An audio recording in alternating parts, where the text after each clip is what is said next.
நாகை மாவட்டம் வேதாரண்யத்தில் பழமை வாய்ந்த வேதாரண்யேஸ்வரர் கோவிலில் ருத்ர அபிஷேக விழாவை ஒட்டி ஹோம பூஜைகள் நடைபெற்றன. மூலவர் சிவலிங்கத்திற்கு பால், சந்தனம், பன்னீர், பழச்சாறு உள்ளிட்ட 16 வகை திரவியங்களை கொண்டு அபிஷேகம் செய்யப்பட்டது.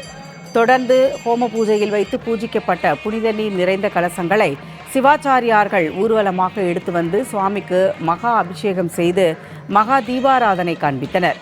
இதில் சுற்றுவட்டார பகுதியைச் சேர்ந்த ஏராளமான பக்தர்கள் கலந்து கொண்டு சுவாமி தரிசனம் செய்தனர்.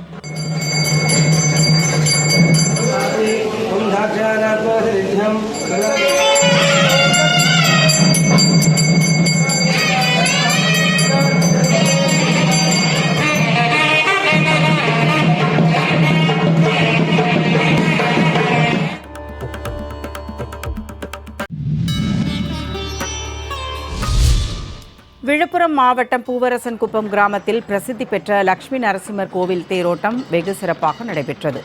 லட்சுமி நரசிம்மருக்கு வாசனை திரவியங்களால் அபிஷேகம் நடத்தப்பட்டு சிறப்பு அலங்காரம் செய்யப்பட்டது.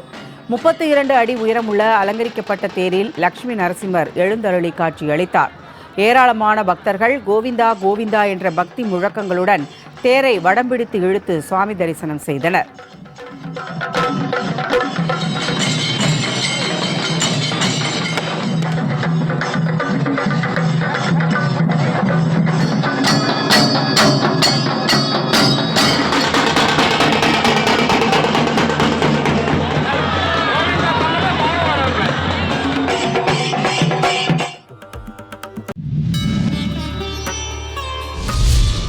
தேனி மாவட்டம் பெரியகுளத்தில் உள்ள அருள்மிகு கௌமாரியம்மன் கோவிலில் ஆணி பெருந்திருவிழாவை முன்னிட்டு கொடியேற்ற நிகழ்ச்சி நடைபெற்றது. கொடிக்கு சிறப்பு பூஜை செய்யப்பட்டு அலங்கரிக்கப்பட்ட பல்லக்கில் கோவிலை சுற்றி ஊர்வலமாக எடுத்து வரப்பட்டது. கோவிலில் திருப்பணிகள் நடைபெற்று வருவதால் தற்காலிகமாக அமைக்கப்பட்ட கொடி கம்பத்தில் திருவிழாவிற்கான கொடி ஏற்றப்பட்டது. இதனைத் தொடர்ந்து கொடிக்கம்பத்திற்கு பால், தயிர், சந்தனம், பன்னீர் உள்ளிட்ட பொருட்களால் சிறப்பு அபிஷேகம் நடத்தி மகா ஆரத்தி சமர்ப்பிக்கப்பட்டது. இதில் திரளான பக்தர்கள் பங்கேற்று சுவாமி தரிசனம் செய்தனர்.